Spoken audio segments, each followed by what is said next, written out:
Cette année, on a voulu mettre en avant, par l'entremise de la bibliothèque, les artistes en art visuel de Sainte-Pétronille qui avaient produit des catalogues, des carnets d'artistes, des livres sur leur processus de travail, des choses comme ça.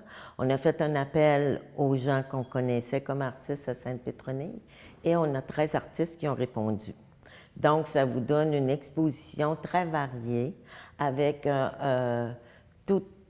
même si c'est sous forme livresque, vous pouvez connaître l'artiste encore plus que si vous voyez une seule exposition, un thème. Là, on a un travail qui s'élabore sur quelques années et on peut connaître des artistes d'une autre façon.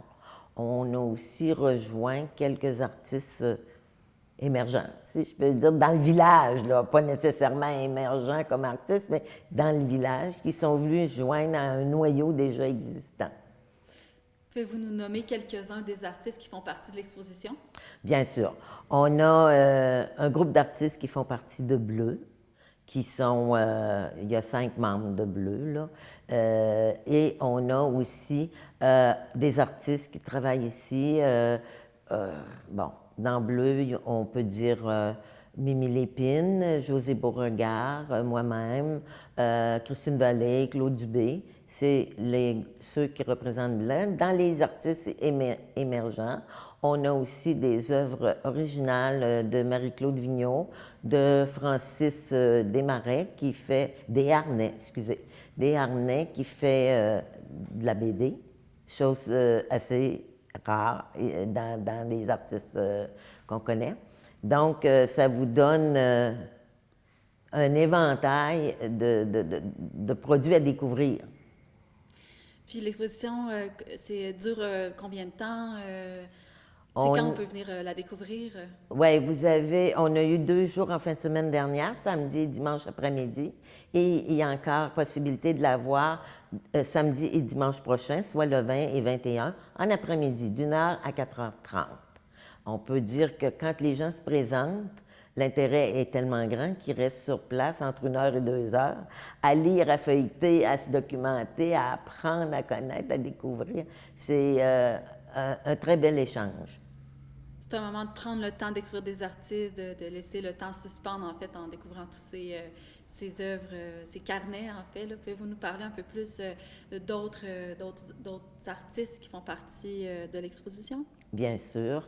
On a, Sainte-Pétronille est bien connue pour Marius Dubois, qui est un grand peintre, aujourd'hui décédé, mais dont sa dame Francine nous a donné des catalogues de son œuvre pour qu'on puisse connaître. On a aussi Philippe Palafré, qui est maintenant un sculpteur international, qui nous offre un recueil de ses sculptures qui se promènent un peu partout. On a Faber, qui est Hélène Faber, qui nous a fourni un dessin par jour pendant 7 mois.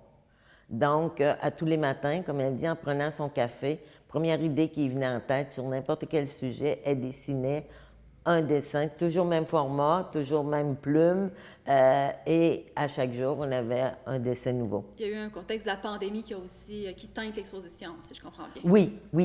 Il y a des artistes qui ont travaillé vraiment parce qu'on était pris chez soi dans notre atelier sans contact. Entre autres, Mimi Lépine, Anne-Yvonne Juan, Christine Vallée et moi-même, au fort de la pandémie en 2020, à tous les matins, on s'envoyait soit une photo, soit un concept, soit un montage, et on partageait ça. Aujourd'hui, vous pouvez retrouver ces montages-là dans certains des catalogues parce qu'on les a édités, si vous voulez. Mais ça a été une façon autre de voir la pandémie et très stimulant comme artiste. En même temps, c'est un partage entre quelques artistes aussi de Sainte-Pétronille. Oui. Je vous remercie beaucoup de nous avoir accueillis ici au local de la mairie là, en collaboration avec la bibliothèque La Ressource. Ça me fait plaisir et j'espère que samedi, dimanche prochain, on va voir les gens se présenter. On les accueille samedi le 20 et 21 novembre. Avec grand plaisir. On est une bibliothèque évidemment orientée surtout vers le livre. Mais on est tout un groupe. On est 13 finalement ensemble. Moi, je suis le responsable, mais tout le monde participe finalement à l'élaboration, au travail, aux idées. Alors, on se groupe une fois par mois ou environ. Et puis, si on a des idées pour attirer du monde, pour faire quelque chose de spécial, comme on a ici à Lille plein d'artistes, on a pensé à faire quelque chose de spécial. C'est Violette qui a eu l'idée. Elle étant artiste elle-même, connaissant aussi presque tous les autres artistes, elle a eu l'idée de les grouper d'une façon un peu plus spéciale que d'avoir que des œuvres. Mais ce qu'on a décidé de faire, c'est de faire avec des cahiers d'artistes. Puis vous, est-ce que vous avez d'autres événements que vous voulez planifier prochainement ici en collaboration avec la bibliothèque? Ben, sûrement, on va avoir d'autres idées. Sûrement qu'on va faire quelque chose parce qu'on s'ouvre de plus en plus. Donc, on va planifier peut-être des choses un peu plus vers les jeunes enfants. Nous, on a de plus en plus de jeunes familles, donc des contes pour enfants, des trucs un peu plus spéciaux qui s'adressent aussi pour les jeunes de 6 à 9 ans. On va voir, durant l'été. Oui. Puis cet hiver, prochainement, pour le temps des fêtes, est-ce qu'il y a quelque chose Oui, on a pensé à faire un conte de Noël pour les jeunes, de très jeunes enfants, là, de 2 à 3 ans, 5 ans ou plus.